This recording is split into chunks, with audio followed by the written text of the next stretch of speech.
ಖಾರವಾಗಿ ಗರಿ ಗರಿಯಾಗಿ ಮಸಾಲೆ ವಡೆ ಮಾಡೋ ವಿಧಾನನ ನೋಡೋಣ. ಚಳಿ ಮಳೆ ಇರೋವಂಥ ಸಂದರ್ಭದಲ್ಲಿ ಖಾರವಾಗಿ ಏನಾದರೂ ತಿನ್ನಬೇಕು ಅನಿಸೋವಾಗ ಈ ರೀತಿ ಗರಿ ಗರಿಯಾಗಿ ಮಸಾಲೆ ವಡೆ ಮಾಡ್ಕೋಬೋದು. ಅಥವಾ ಊಟಕ್ಕೆ ನೆಂಚ್ಕೊಳ್ಳೋದಕ್ಕೂ ಕೂಡ ಚೆನ್ನಾಗಿರುತ್ತೆ. ಹಬ್ಬಗಳಲ್ಲಿ, ಫಂಕ್ಷನ್ಗಳಲ್ಲಿ ಎಲೆ ಮೇಲೆ ಬಡಿಸೋದಕ್ಕೂ ಕೂಡ ಮಾಡ್ಬೋದು. 2 ಗ್ಲಾಸಷ್ಟು ಕಡಲೆಬೇಳೆ ತೊಗೊಂಡಿದ್ದೀನಿ. ಗ್ರಾಮ್ಸ್ ಲೆಕ್ಕದಲ್ಲಾದರೆ ಸುಮಾರು 600 ಗ್ರಾಮ್ ಅಷ್ಟಿದೆ. ಗ್ಲಾಸಲ್ಲಿ 2 ಗ್ಲಾಸಷ್ಟು ಕಡಲೆಬೇಳೆ ತೊಗೊಂಡಿದ್ದೀನಿ.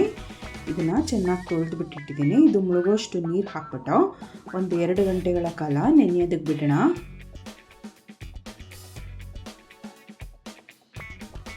ಇದು ಒಂದು ಪ್ಲೇಟ್ ಮುಚ್ಚಿಬಿಟ್ಟು ಒಂದು 2 ಗಂಟೆಗಳ ಕಾಲ ನೆನೆಯೋದಕ್ಕೆ ಬಿಡೋಣ. ನೋಡಿ, 2 ಗಂಟೆಯಿಂದ ಕಡಲೆಬೇಳೆ ನೆಂದಿದೆ. ಈ ನೀರನ್ನು ಚೆಲ್ಬಿಟ್ಟು ಮತ್ತೊಂದು ಸರಿ ತೊಳೆದುಬಿಟ್ಟು ತೊಗೊಳ್ಳೋಣ. ನೋಡಿ, ತೊಳೆದಿರೋ ಕಡಲೆಬೇಳೆನ ಹಾಗೆ ಬಿಡೋಣ.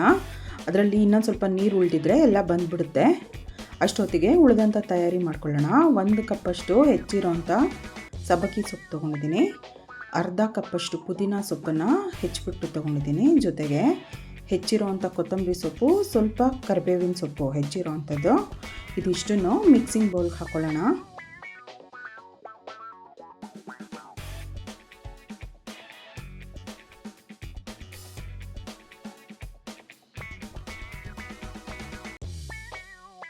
ಇದ್ರ ಜೊತೆಗೆ 3 ಮೀಡಿಯಮ್ ಸೈಜ್ ಈರುಳ್ಳಿನ ಈ ರೀತಿ ಸಣ್ಣದಾಗಿ ಕಟ್ ಮಾಡಿಬಿಟ್ಟು ಸೇರಿಸ್ತಾ ಇದ್ದೀನಿ.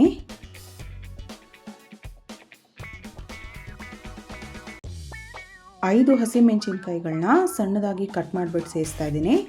ನೀವು ಖಾರ ಎಷ್ಟು ಬೇಕಷ್ಟು ನೋಡಿಕೊಂಡು ಮೆಣಸಿನ್ಕಾಯಿ ಸೇರಿಸ್ಕೋಬೋದು. 3/4 ಕಪ್ಪಷ್ಟು ತೆಂಗಿನ ತುರಿ ಕೂಡ ಸೇರಿಸ್ತಾ ಇದ್ದೀನಿ. ಇದನ್ನು ಸೈಡ್ಗೆ ಇಟ್ಬಿಟ್ಟು ಮಸಾಲೆ ರುಬ್ಕೊಳ್ಳೋಣ. ಮಿಕ್ಸಿ ಜಾರ್ಗೆ ಮೀಡಿಯಮ್ ಸೈಜ್ನ 1 ಬೆಳ್ಳುಳ್ಳಿ ಗೆಡ್ಡೆ ಅಷ್ಟನ್ನು ಸೇರಿಸಿದ್ದೀನಿ, ಸಿಪ್ಪೆ ತೆಗೆದಿಲ್ಲ. 2 ಇಂಚಷ್ಟು ಶುಂಠಿನ ಕಟ್ ಮಾಡಿಬಿಟ್ಟು ಸೇರಿಸೋಣ. 4 ಪೀಸಷ್ಟು ಚಕ್ಕೆ ಕೂಡ ಹಾಕ್ತಾಯಿದ್ದೀನಿ. 12ರಿಂದ 15 ಲವಂಗ ಕೂಡ ಹಾಕ್ತಾಯಿದ್ದೀನಿ. ಗುಂಟೂರು ಮೆಣಸಿನ್ಕಾಯಿ 5ರಿಂದ 6 ಮೆಣಸಿನ್ಕಾಯಿ ಹಾಕ್ತಾಯಿದ್ದೀನಿ. ನೀವು ಖಾರ ಎಷ್ಟು ಬೇಕಷ್ಟು ನೋಡ್ಕೊಂಡು ಸೇರಿಸ್ಕೋಬೋದು. ರುಚಿಗೆ ತಕ್ಕಷ್ಟು ಉಪ್ಪು ಹಾಕ್ಬಿಟ್ಟು ತುಂಬ ನೀರು ಹಾಕ್ಬಿಟ್ಟು ರುಬ್ಕೋಬಾರ್ದು. ಸ್ವಲ್ಪನೇ ನೀರು ಸೇರಿಸ್ತಾ ನುಣ್ಣಗೆ ರುಬ್ಕೊಳ್ಳೋಣ. ನೋಡಿ, ಈ ಹದದಲ್ಲಿ ರುಬ್ಕೋಬೇಕು. ಇದನ್ನು ಮಿಕ್ಸಿಂಗ್ ಬೌಲ್ಗೆ ಹಾಕೋಣ.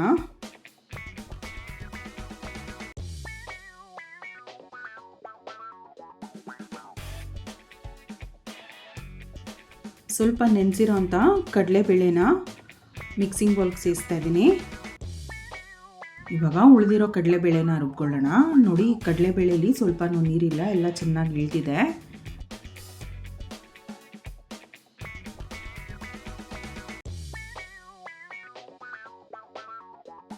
ನೀರು ಸೇರಿಸ್ತೀರಾ ಸ್ವಲ್ಪ ತರಿಯಾಗಿ ರುಬ್ಕೋಬೇಕು.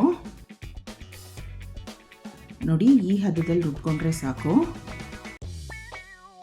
ನೀರು ಹಾಕ್ಬಿಟ್ರೆ ವಡೆ ಮೆತ್ತಗೆ ಬರುತ್ತೆ, ಕ್ರಿಸ್ಪಾಗಿ ಬರೋದಿಲ್ಲ.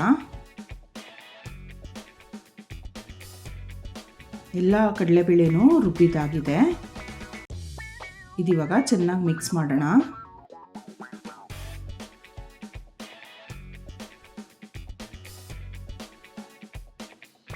ವಡೆ ಹಿಟ್ಟೆಲ್ಲ ಮಿಕ್ಸ್ ಮಾಡಿದ್ದಾಗಿದೆ. ಯಾವ ಸೈಜಲ್ಲಿ ಬೇಕೋ ಆ ಸೈಜಲ್ಲಿ ಉಂಡೆಗಳನ್ನು ಮಾಡಿಕೊಂಡು ವಡೆ ಮಾಡ್ಕೋಬೋದು. ನೋಡಿ, ಈ ರೀತಿ ಕೈ ಮೇಲೆ ಸ್ವಲ್ಪ ಈ ರೀತಿ ಫ್ಲಾಟನ್ ಮಾಡಿದ್ರೆ ಸಾಕು. ಇದಿವಾಗ ಫ್ರೈ ಮಾಡೋದಕ್ಕೆ ಸಿದ್ಧವಾಗಿದೆ. ಎಣ್ಣೆ ಕೂಡ ಚೆನ್ನಾಗಿ ಕಾದಿದೆ. ಒಂದೊಂದೇ ವಡೆನ ಎಣ್ಣೆಗೆ ಬಿಡೋಣ. ಮೀಡಿಯಮ್ ಹೀಟ್ನಲ್ಲಿ ಫ್ರೈ ಮಾಡಬೇಕು, ಆವಾಗ ಒಳಗಡೆ ಎಲ್ಲ ಚೆನ್ನಾಗಿ ಬೇಯುತ್ತೆ. ನೋಡಿ, ಸ್ವಲ್ಪ ಹೊತ್ತಿನ ನಂತರ ಈ ರೀತಿ ಕೈ ಆಡಿಸಿ ಸಮವಾಗಿ ಎಲ್ಲ ಕಡೆನೂ ಬೇಯೋದಕ್ಕೆ ಬಿಡಬೇಕು.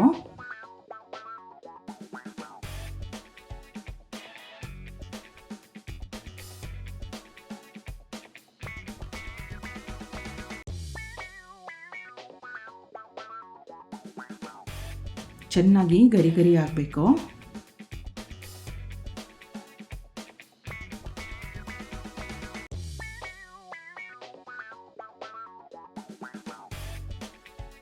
ಈ ವಡೆ ಎಲ್ಲ ಗರಿ ಗರಿಯಾಗಿ ಫ್ರೈ ಆಗಿದೆ. ಎಣ್ಣೆಯಿಂದ ತೆಗೆದುಬಿಡೋಣ.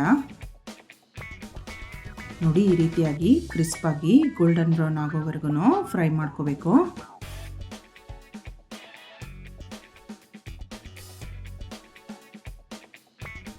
ರುಚಿಯಾದಂಥ ಖಾರವಾದಂಥ ಗರಿಯಾದಂಥ ಮಸಾಲೆ ವಡೆ ಸಿದ್ಧವಾಗಿದೆ. ನೀವು ಕೂಡ ಈ ರೆಸಿಪಿನ ಟ್ರೈ ಮಾಡಿ ನೋಡಿ. ತಪ್ಪದೇ ಈ ಚಾನಲ್ನ ಸಬ್ಸ್ಕ್ರೈಬ್ ಮಾಡ್ಕೊಳ್ಳಿ. ಈ ವಿಡಿಯೋನ ಲೈಕ್ ಮಾಡಿ, ಶೇರ್ ಮಾಡಿ. Thank you.